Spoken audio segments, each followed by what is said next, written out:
Welcome, everyone.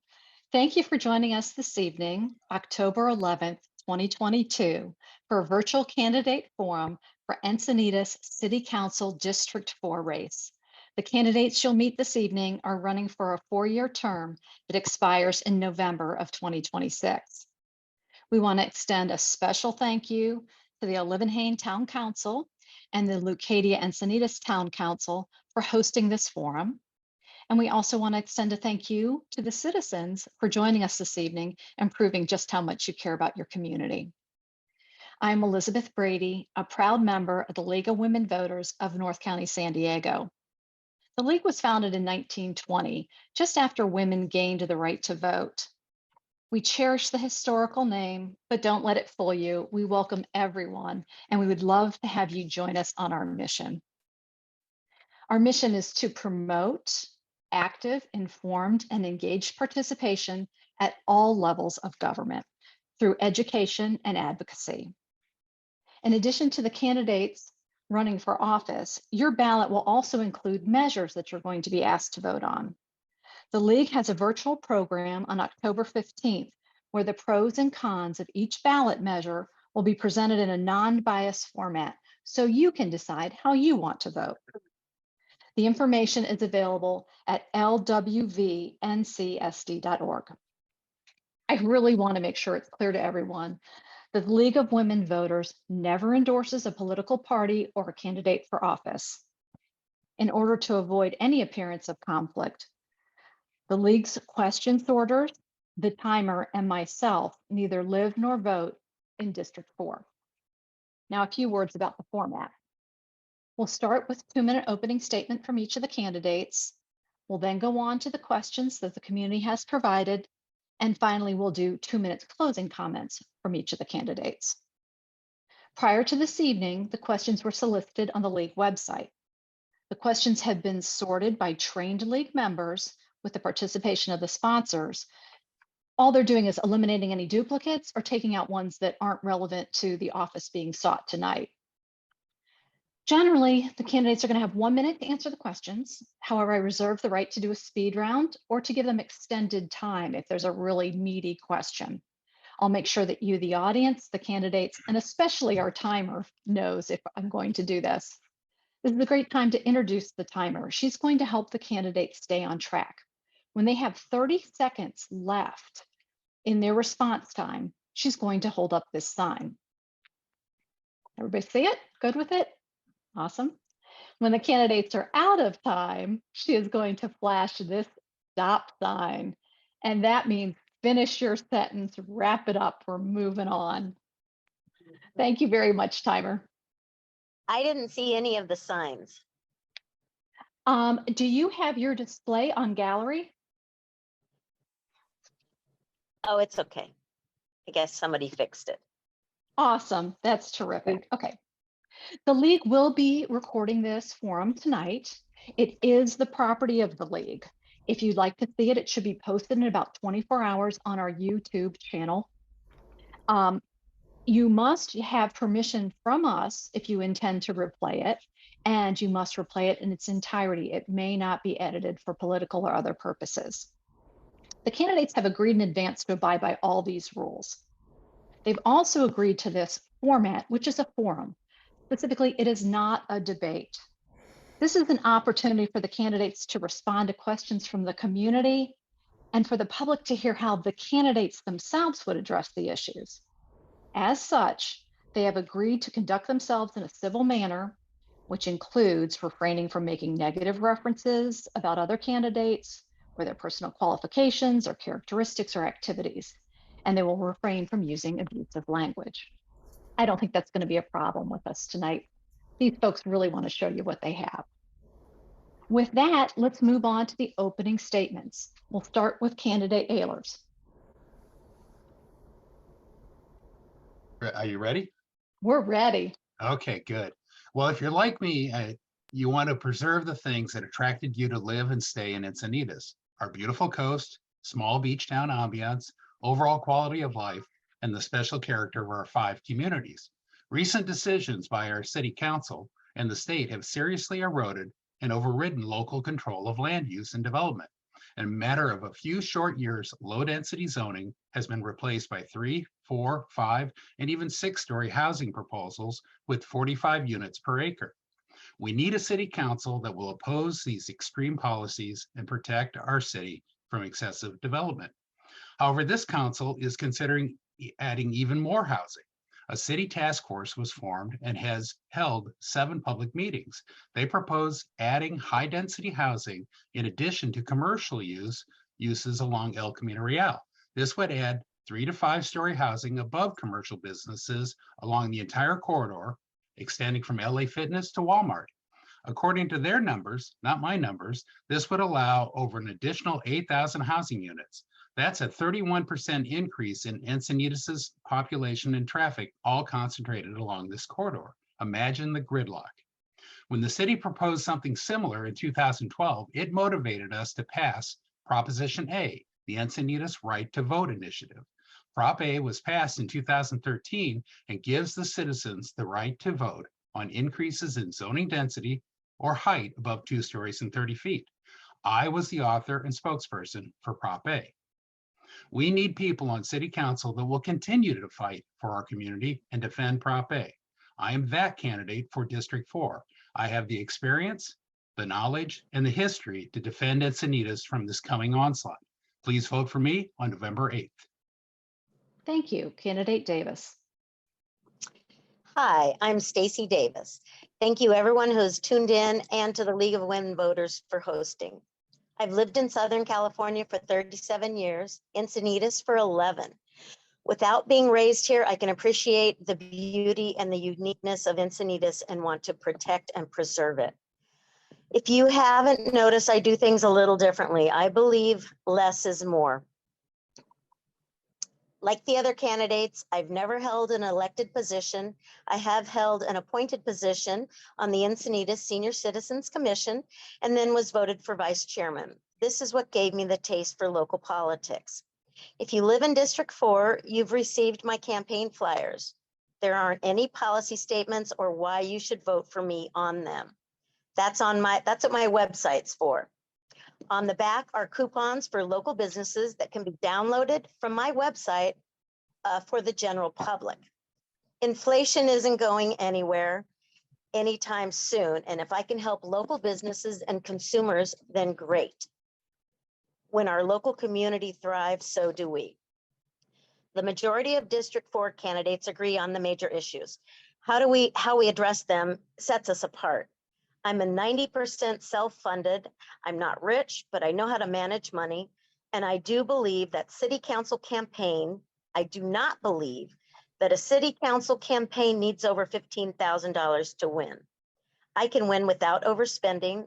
I've done 100% of this campaign myself with one campaign volunteer, my campaign manager. My endorsements are video endorsements from real people, no special interests. Again, thank you, and I look forward to your questions. Candidate Vaughn. During this time of intense partisan polarization, we need leaders who prioritize citizens' shared interests over party loyalty. I've never been associated with any political party, but rather have pragmatically worked with a broad range of allies to promote our community's interests. I have a proven track record of building broad coalitions, finding common ground, and delivering results. As president of the Olevenhagen Town Council, we convened a public safety forum in 2019, which led directly to our working with Encinitas Fire to stand up the Olevenhagen Fire Safe Council and bring the community together to improve our wildfire preparedness and coordinate our advocacy. Oh, I said it. I also partnered with Councilmember Mosca to co-lead a community conversation about how to improve Rancho Santa Fe Road with a resulting consensus to improve safety, reduce peak hour congestion, and preserve community character. While many of the community recommendations are awaiting funding, this has to date resulted in our first crosswalks and additional capacity at the RSF Encinitas Boulevard intersection. When local neighbors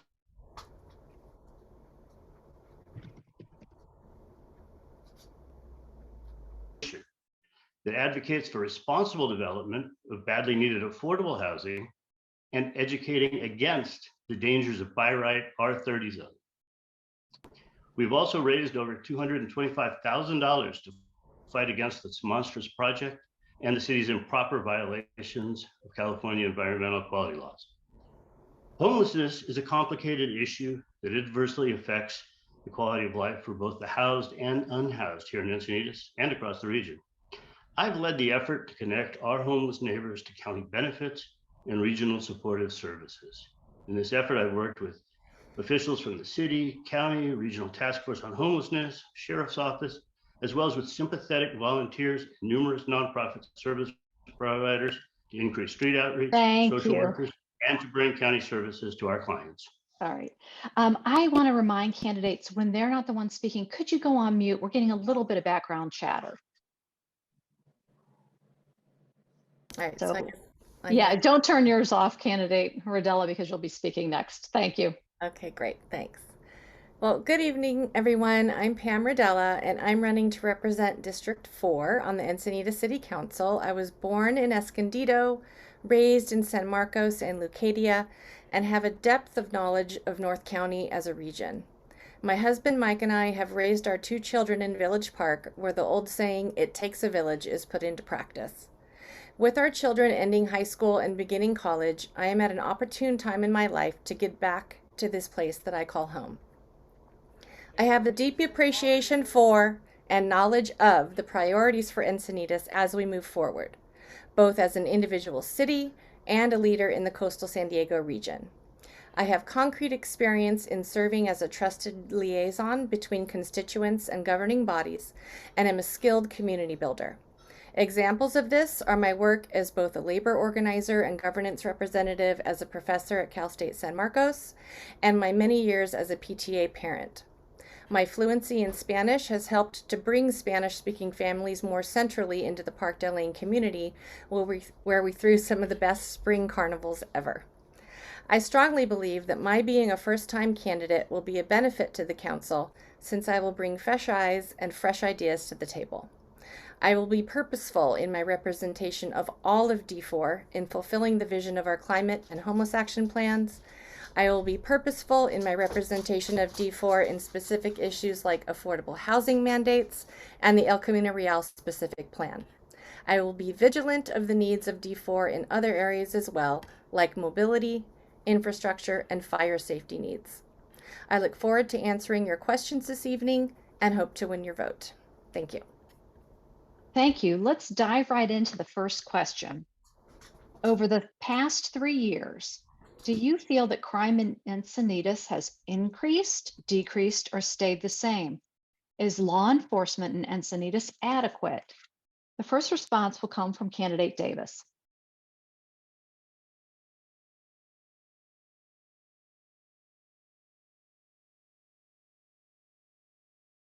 Candidate Davis? Mute myself. I believe that crime and safety has gotten worse. And it's becoming a bigger problem. We need to install surveillance cameras and add adequate lighting in key areas, especially along Highway 101, Encinitas Boulevard, and El Camino Real. These cameras have been really effective in Poway and Tierra Santa. Last week, I was picking up food on the 101 and noticed in a 2-block radius, 5 streetlights were out. Even though there are other lights and businesses on the 101, all it takes is a dark corner to stir misconduct. Our North Coastal Sheriff's Station services Encinitas, Solana Beach, Del Mar, and the unincorporated areas of Rancho Santa Fe. We have just renewed our 5-year sheriff's contract. This is the city's largest expenditure, and it's the council's job to adequately assist in making their job more effective. Surveillance cameras and better lighting in busy business and restaurant areas is a good start. Candidate Vaughn?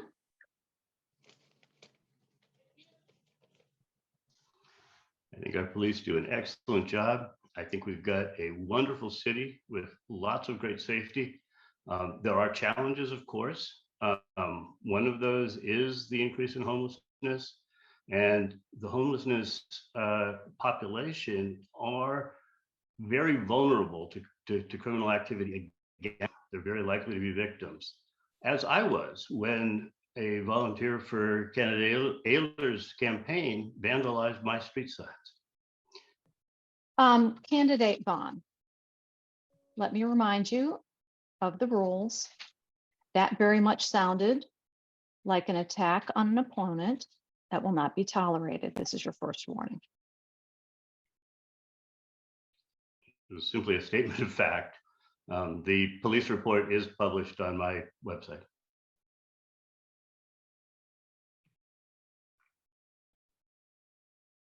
I think you still have time to finish the question if you'd like to. I believe I have. Thank you. Candidate Redela.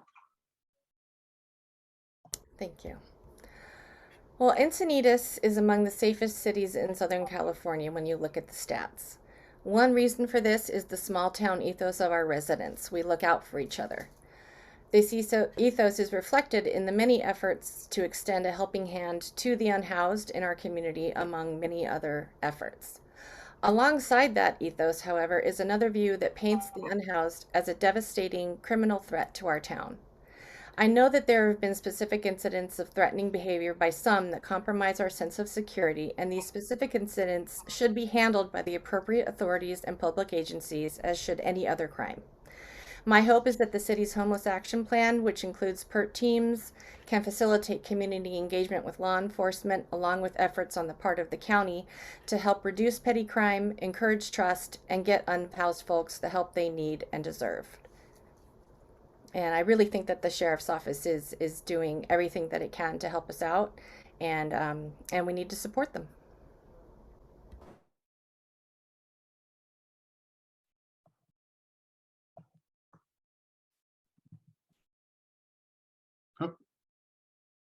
Other people will be able to hear it in completion. You froze there for a minute for me, but Yeah. So thank you for that. Finally, response to the first question, Candidate Ehlers. okay, thank you. I believe that over the last year and a half or so, crime has actually increased. Now, violent crime has been decreasing generally over the last 15 to 20 years in San Diego County. But I'm looking at the Sandag 42 years of crime in San Diego report. It was published in April of 22. When it breaks out Encinitas on page 18, it says crime went up 31%. Now, maybe in the last year it's flattened, but it's important to note from 2020 to 2021, it's very clear that crime went up 31%. I think that our sheriff does a great job. I had an opportunity to do a ride along. Quite a bit of their effort during the evening I was with them, and according to their comments, is usually having to do with petty crimes, assault crimes, and things like that, some of which are associated with homeless. And I believe we need to do a better job of enforcing our public safety laws. One of the issues that I'll come back to it later, another answer. Thank you. I appreciate you adhering to that stop sign so I don't have to jump in. We're ready for the second question. What are your strategies for preserving open space and historic properties in Encinitas? We'll ask candidate Vaughn to answer first. I'm currently the president of the Leavenworth Town Council. I'm serving my third term as president and sixth consecutive term on the board of directors. We work very hard to preserve the historic buildings of the Leavenworth Town Council, several of them dating back to the 1800s. We promote the historic preservation of these buildings, the rehabilitation of them, and the opening of them up to the community for public awareness. With regards to public open spaces, I'm a strong proponent of the environment and the idea that as we build responsible development for the much needed affordable housing, we do this in high density, high transportation corridors, like near the transit station, which is the only area of Encinitas that qualifies as such. Thank you. Candidate Redela. Yeah, so I know that we in Encinitas, we love our open spaces, and we've proven that with the beautiful improvements we've done to the San Elijo Lagoon to attract people to use those spaces, and by I agree that concentrating any development that we do in areas that are already existing is super, super important. And as far as, community space, Pacific View is a location that's a beautiful place for us to encourage arts and public gatherings that most residents are in support of.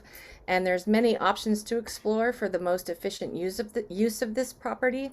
And I'm eager to engage in that as your council member, because we know that Encinitas has a rich cultural history of artists and musicians that can be memorialized in a space like Pacific View while fostering that creative spirit in future generations. And so it's through partnerships with local nonprofits and our top-notch schools and our continued environmentalist efforts that we can set ourselves apart as an example of community Thank you. flourishing. Thank you. Candidate Ehlers.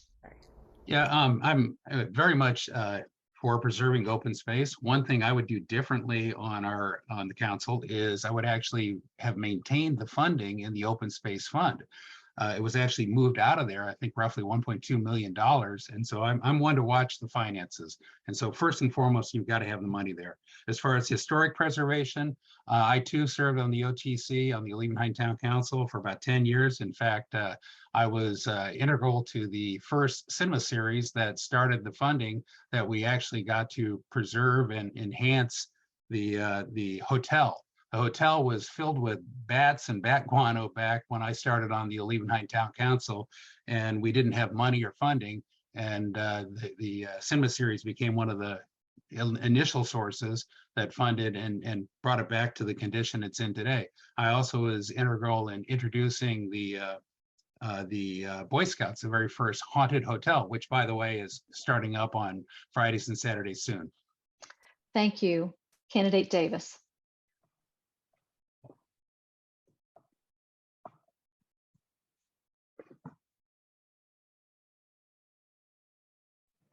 I agree with a lot of what Bruce mentioned.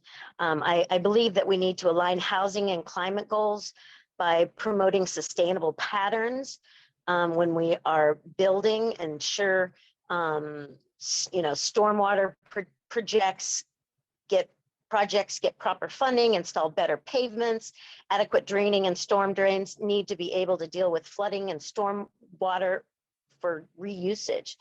All these environmental issues are issues that will sustain our open spaces. But we also need to take care of our bluffs. In oceanography, researchers just announced that our bluffs are falling fast. Encinitas made the list. We need to take more steps against rising sea, arming our coast, and replenishing our sand on the beaches.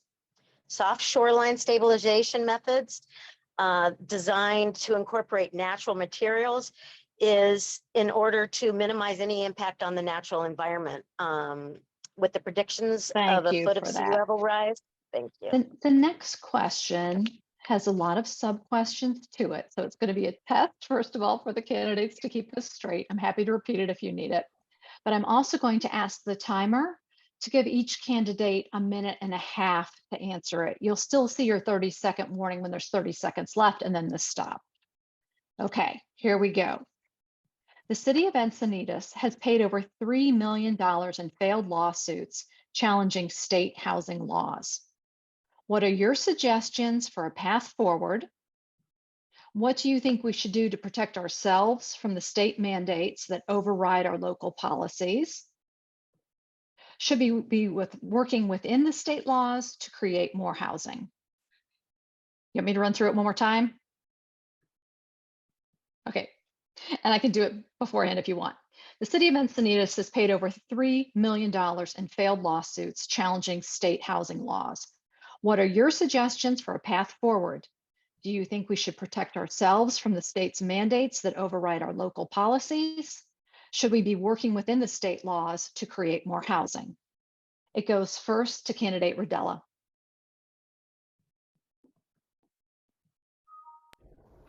Yeah, I think the answer is somewhere in the middle. I'm not big on either or questions. So for me, I think, measures like SB 9 and 10, we have to definitely keep a watch on that. And I think our El Camino Real specific plan, there's 2 more years left for it to be finalized, but there's work going on to create objective standards, which are much more stringent than subjective standards, which developers can easily like skirt around and work around. And so I really think that that's going to be important for us. And it's going to be also doing a lot of purposeful engagement with the community to make sure that the proposals that we put forward for Prop A are that the folks are well informed on what they're voting on so that we can get things put through without having to waste a ton of money on new studies and new proposals, and all of these delays that end up in lawsuits that as the question mentions, just wastes precious funds that the city just does not have. Thank you. Candidate Ehlers. Oh, good. Let's see. First of all, I think the premise is flawed.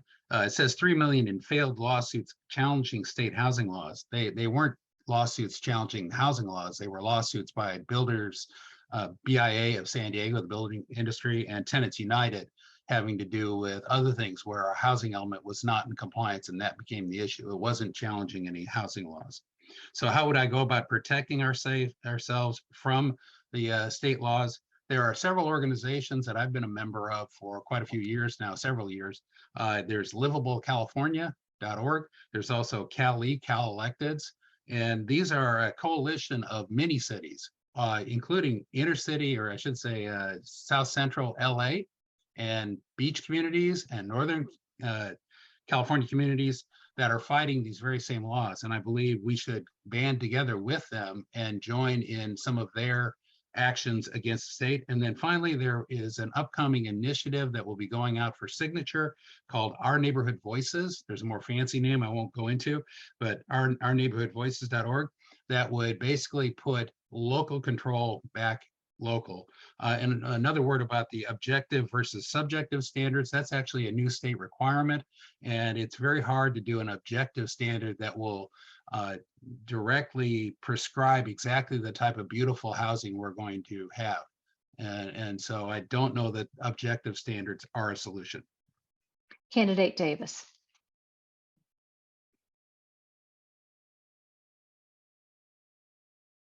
There's been at least 40 new housing laws that were passed, which Encinitas can use. And I don't know why all the between the Clarkson and the Goodson, I don't know why they were rushed when Newsom was, in the middle of making these new housing laws. Some of the biggest issues, housing challenges, have been the pushbacks from the residents and city council. This slowed the progress, which made us fail in the regional housing goals. The reality is the council felt the responsible thing to do was to comply with the law. The impacts of stalling these projects longer would not have looked good for someone running for state senate. Going forward with new projects, I will encourage data-driven policy when dealing with the Planning Commission and all housing decision-making, and customize proper infrastructure solutions to the needs of our different neighborhoods. Thank you. Candidate Vaughn. Yeah, at Encinitas RRD, we have built our broad Big Tent coalition on the foundation that both the old school Encinitas approach of just saying no to affordable housing projects has failed us, and it's led to the BIA lawsuits and whatnot that cost us the $3 million. It's led to state intervention and obstructive laws. We also object to the by right R30 zoning, which has lost the city the control over land use decisions. Instead, we prefer that the city upzone projects that can both pass the Prop A vote of the people and comply with state law. These two areas should not be a difficult challenge for the city. Yet somehow we have failed over the last several years to do either. We need to build affordable housing we desperately need. We need to do so within state laws, and we do need to do so in ways that the population support. This shouldn't be a challenge. Thank you. We're going to go back to a 1-minute question again. So 60 seconds timer, please. The city is in the process of creating a site-specific plan for the El Camino Real corridor. What should that plan include? What can be accomplished to improve our community? We've heard that the proposed upzoning would allow 8,000 apartments in our small area. This goes first to candidate Ehlers. Yeah, let's see where to start. The El Camino Real corridor specific plan. I've actually attended all the meetings because this is that critical. This was tried, something very similar was tried in 2012 and became the motivation behind Prop A. As you said, it would, according to the city's numbers, would provide 8,068 additional housing units potentially along El Camino, and that's a 31% increase. That's huge. And the claim is that it will improve interconnection and walkability when much of that is already built in our current general plan. And I'll give an example from my 7 years on the Planning Commission. I've worked to interconnect the various parking lots, and it's difficult. And I don't think a new specific plan will necessarily do that, but it will give the business owners, the landowners, a huge increase in value without requiring any additional lower income housing. That's what we've been doing, is giving free upgrades. Thank you. Candidate Redela. All right, so as we were talking about just a moment ago, the work being done by the current El Camino Real Specific Plan Task Force, I feel like is on track and they're making progress. There's 2 remaining years of work to finalize the plan, and those are going to be crucial. And I enjoy that they're taking a bottom-up approach of working with local landowners to ensure local voice in these ever-encroaching state involvements. And I'm also aware that there's plenty of infrastructure work to do along the corridor there. Projects like moving power lines underground, connecting the shopping centers to improve traffic flow, and creating more gathering spaces and open spaces like micro parks are all part of the El Camino Real specific plan that we can be proud of as a city. I see this moment as a crucial opportunity for us to do an intelligent redesign of the corridor that will ultimately be a benefit for all of us. Thank you. Candidate Vaughn. Yeah, as president of the United Town Council, we posted a letter to the task force arguing that El Camino Real needs to remain a major arterial. We have lots of traffic that transits from northeast of the city through the city to get to I-5 heading south. We want El Camino Real to remain a major thoroughfare. We want faster, smarter signal technologies to transit the folks through these major arterials rather than through our small neighborhoods. There's no doubt that these old strip malls are outdated and not suitable for an Encinitas of the future. I strongly support programs that will bring in high income jobs like startup incubator spaces, and do so in smart ways that incorporate walkable, livable neighborhoods onto the corridor. Thank you. Candidate Davis.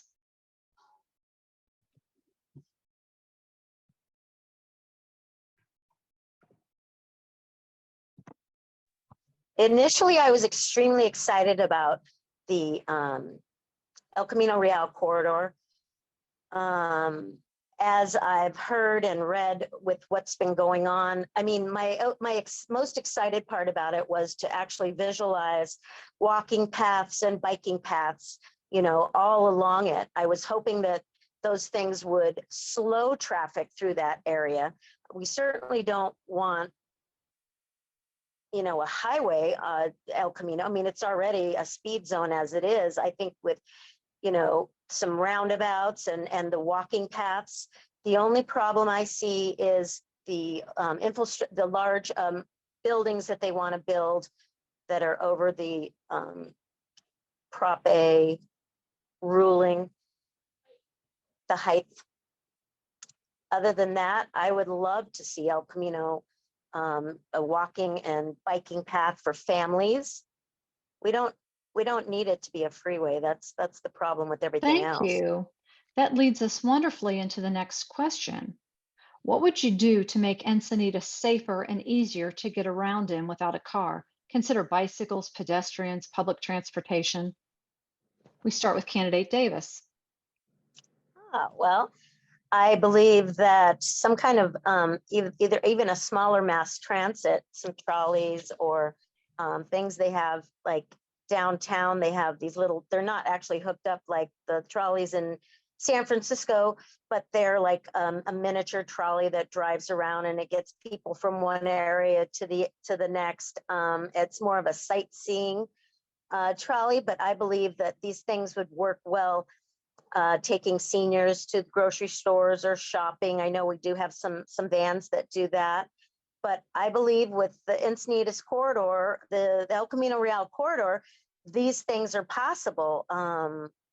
Having families go to dinner or go to the stores along that corridor area on the walking paths and in the bike lanes, I think it would be a beautiful thing and it would slow us down. We have a freeway. You have a Highway 5 if you want to get from north to south or south to north.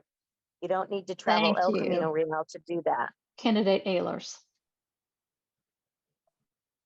Let's see. So transit, I'd like to address that. I actually think we need less. We don't need to invest more, is the way I should put it. Over the last from 20 to 2015 in Southern California, transit ridership has actually continued to decline and dropped even further during the pandemic. At the same time, investment in that transit increased 50%. Car ownership, on the other hand, increased from 1.7 to 2.4 cars per household. And actually the lower demographic of the income got more cars and was driving most of the reduced ridership. So I don't believe the need to work is there. I think it's in connecting trails, connecting sidewalks, and as I spoke earlier, connecting the different parking lots along the El Camino Real corridor is a good example. Candidate Redela. Yeah, I would agree with both Bruce and Stacie on this one, that working hard on El Camino Real to connect the shopping centers and creating new walking and biking paths would be great for local people to be able to leave the neighborhood and head down to have dinner or just pick up a couple things they forgot at the grocery store. And I've seen some great examples in Oceanside of microtransit, right? That's one of the things that I think Stacie was talking about, where there's like electric vehicles that are like open air golf carts that people can hitch a ride and go up and down El Camino Real or go from New Encinitas down to Moonlight Beach. Like, how great would that be for our kids to be able to run down during the summer and spring breaks and such and have a good time without bringing more cars onto the road with their parents having to drop them off. Candidate Vaughn. My priority is the safety of our kids getting to and from school. I think that we need to close the trail gaps. Trail 82 back in Leeuwenhoek needs to be built. It's unsafe for pedestrians or bicyclists to try to transit that part of Rancho Santa Fe Road. I've worked with the traffic engineering department to improve the safe routes to school near San Dieguito and Leeuwenhoek Pioneer. We have our first crosswalk ever across Rancho Santa Fe Road in Leeuwenhoek, including one now at Olive Crest that helps the middle schoolers get to school. I think we should seriously look at bringing back school buses. That's a way to get kids to school and reduce the congestion of parental drop-offs. That's very hazardous for the greenhouse gas emissions. It's also a quality of life issue for working parents that are having to sit in traffic delivering their kids to school when they Thank could you be for doing other that. things. I'm going to ask the timer for another minute and a half for this question. Another minute and a half, please, timer for this one. How do you propose to address homelessness, in particular, the balance between dealing with the safety of the residents and the needs of the unhoused? We start with candidate Vaughn. This is an area of deep passion for me. I've personally been invested in this space for a long time. I know the complexities of the homeless population. It is a diverse population. One size doesn't fit all. But we can't solve street homelessness without having shelter beds and available options for those members that are currently unhoused that want to better themselves. There are certainly issues of mental health crises, drug addiction that can be comorbid with the housing situation. And we need to be able to connect our homeless neighbors to these services. And I've worked tirelessly with the county, with the regional task force, with the city, with the sheriff's department, and with countless nonprofits to bring services to our unhoused population. We need to do better as a city. The idea of helping our unhoused neighbors get off the streets and better themselves shouldn't be an overwhelming challenge. This takes certainly concerted effort and smart strategies, but it is doable and accomplishable. Candidate Davis.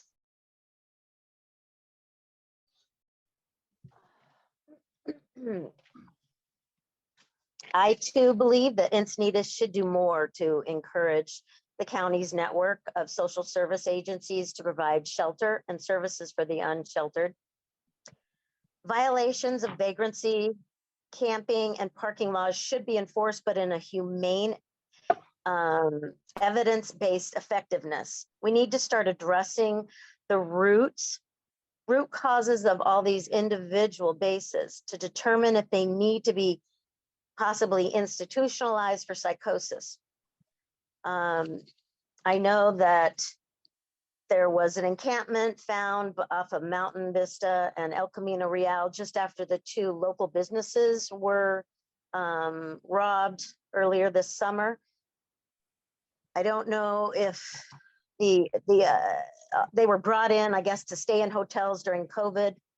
Anyway, I don't believe that our parks, canyon streets, motels, or sidewalks are an appropriate place for any of these type of homeless. I think we need to build, work with other counties or other cities, like Oceanside just is getting ready to build a 50+ bed, and there's still funding left. So if we could find places to do this, there is funding for it. Candidate Ehlers. Yeah, about a third of the homeless in California are families, women, children, sober vets, that type. And these are people that want the services. And generally, those aren't the ones we see on the streets causing problems or camping out. They generally get into the services. It's roughly 2/3 are drug addicted, alcohol addicted, or psychotic, purely psychotic. And most of them do not want services. And in fact, when offered, they decline. In fact, on that ride around I went on, I watched as the lieutenant offered the services and the woman declined because they want that freedom. Well, if they do not want the help, then we still must enforce our local laws on those people that refuse shelter. And I do agree, we need to provide that shelter both locally and regionally. And in the position that I believe the Supreme Court decision covering this said we had to provide practical shelter or allow camping on public land. And so we need to be in a place where we provide that shelter, provide the services. We can get these people offered shelter, but if in fact they turn it down and they choose to keep causing assaults, petty thefts, and defecating in public, then we need to enforce those laws too. And I would support enhancing our law enforcement in order to do that once we've gotten sufficient shelter in place. Candidate Redela.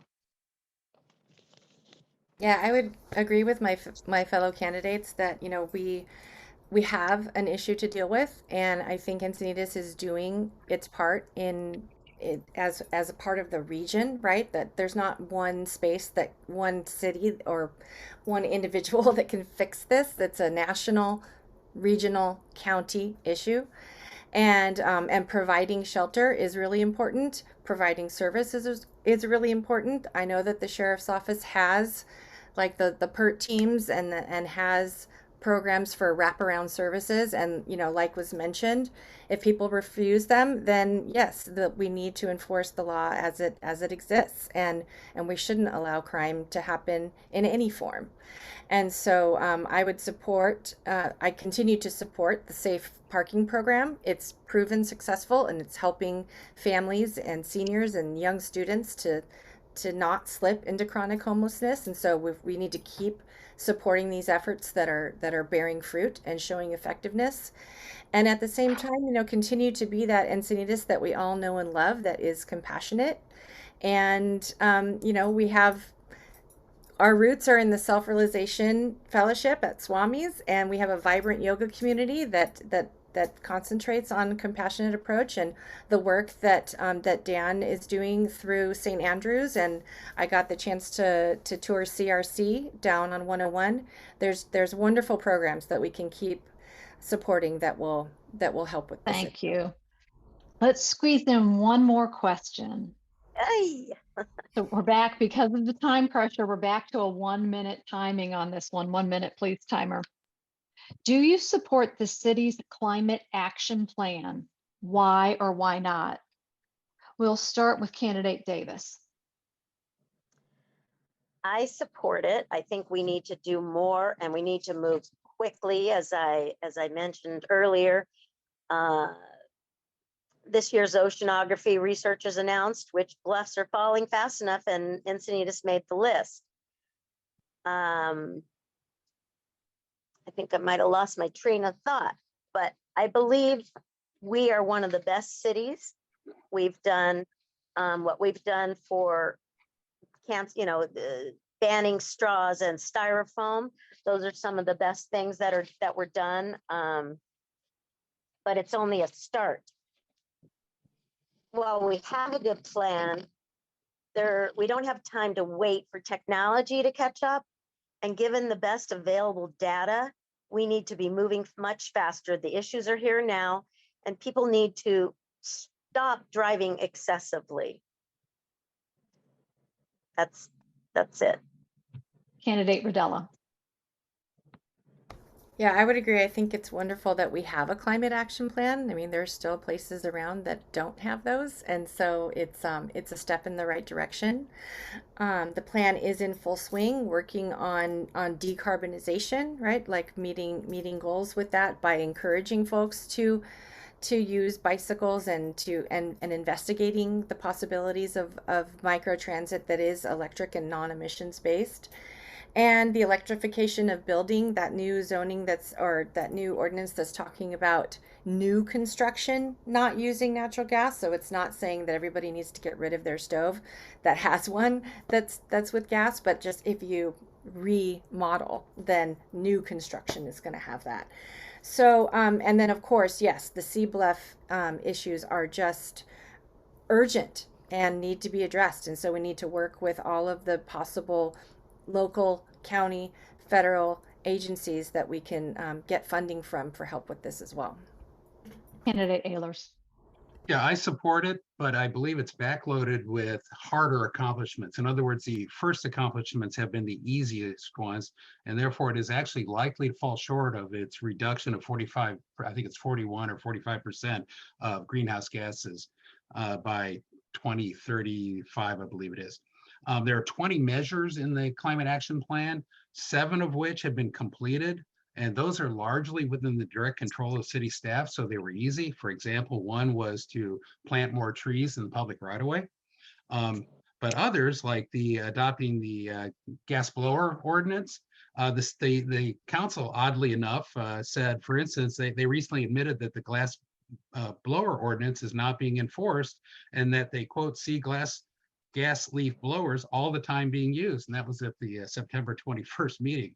So I think we need to do a better job of putting things in place. The implementation road ahead is more difficult, and future cap measures include mandating solar water heaters, solar power on houses and commercial. Thank you, candidate Vaughn. I think the city's done a great job of building consensus about the idea of environmental protection. I think we've done a less well job of actually affecting that change. For example, the Climate Action Plan has taken as business as usual the R30 upzoning of properties. So rather than it being taken as a discretionary choice by council to do this and unleash the sort of no net loss in continual increase in upzoning, we've instead prioritized show votes like the leaf blower ordinance. We need to deal with the real challenges of where we're putting housing, where we're putting traffic, where we're putting traffic congestion. Greenhouse gases is our #1 priority. Thank you. The candidates are now going to have a moment to pull together their thoughts for their last 2 minutes of comments. While they're doing that, I have some reminders. Election Day is November 8th. I'm sure everyone here is registered to vote, but just in case somebody in your household isn't, the last day to register is October 24th. If they still miss that deadline, take them by the hand, take them down to the poll place. They can cast a provisional ballot up to and including Election Day. Remember, democracy is a participation sport. By now, this week, they're starting to mail out our ballots. If you want to track where yours is at, you can go to sdvote.com.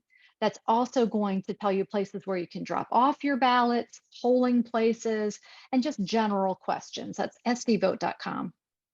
If you want information about upcoming forums or those pros and cons ballot measures I talked about, there's lots of information like that and other helpful information on lwvncsd.org or online at votersedge.org. Now on to the closing comments. Each candidate will have 2 minutes to share their final thoughts. We'll do it in reverse order of the opening comments, which means we start with candidate Redela. Right.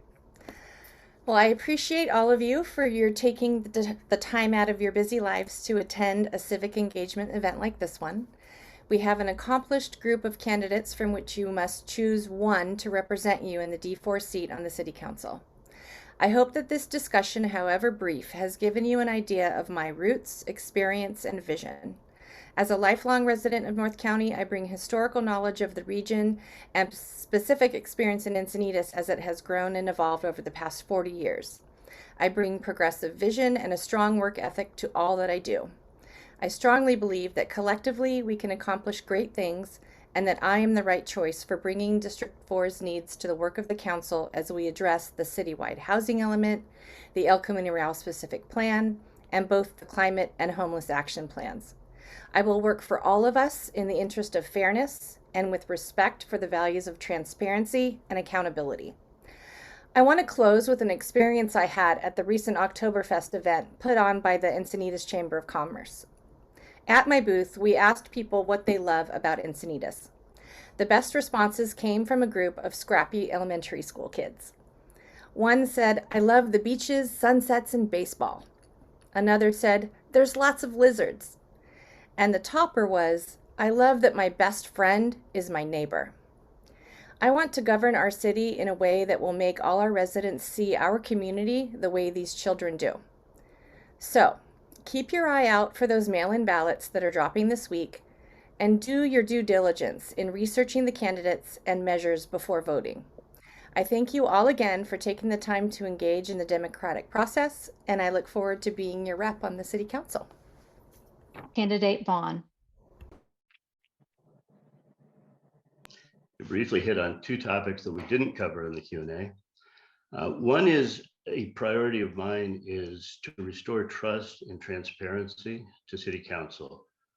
Over the last 4 years, we've had too many decisions that were taken in closed session without a fair and open debate of the merits. This includes the 6-cycle housing element and the Goodson project. We also need to get away from the partisanship that sort of has applied a filter to the commission and committee appointments where party loyalty was more important than qualifications. Beyond that, I think that the message I'd like to leave folks with is that of a good hiring manager. The best predictor of future performance is past performance. And that involves both our accomplishments and how we choose to go about accomplishing them. I believe that the record of accomplishments that I outlined in my opening statements and the way that we've gotten there by building consensus, by empowering the folks that have the softest voice, like our homeless neighbors, is what characterizes my approach to city government. Thank you. Candidate Davis. I'd like to thank you, Elizabeth, and the League of Women Voters for holding this forum. I'd also like to thank the candidates for having the strength and courage to run for city office. For the most part, we all agree on the main issues that need to be addressed going forward to keep Encinitas our wonderful oasis.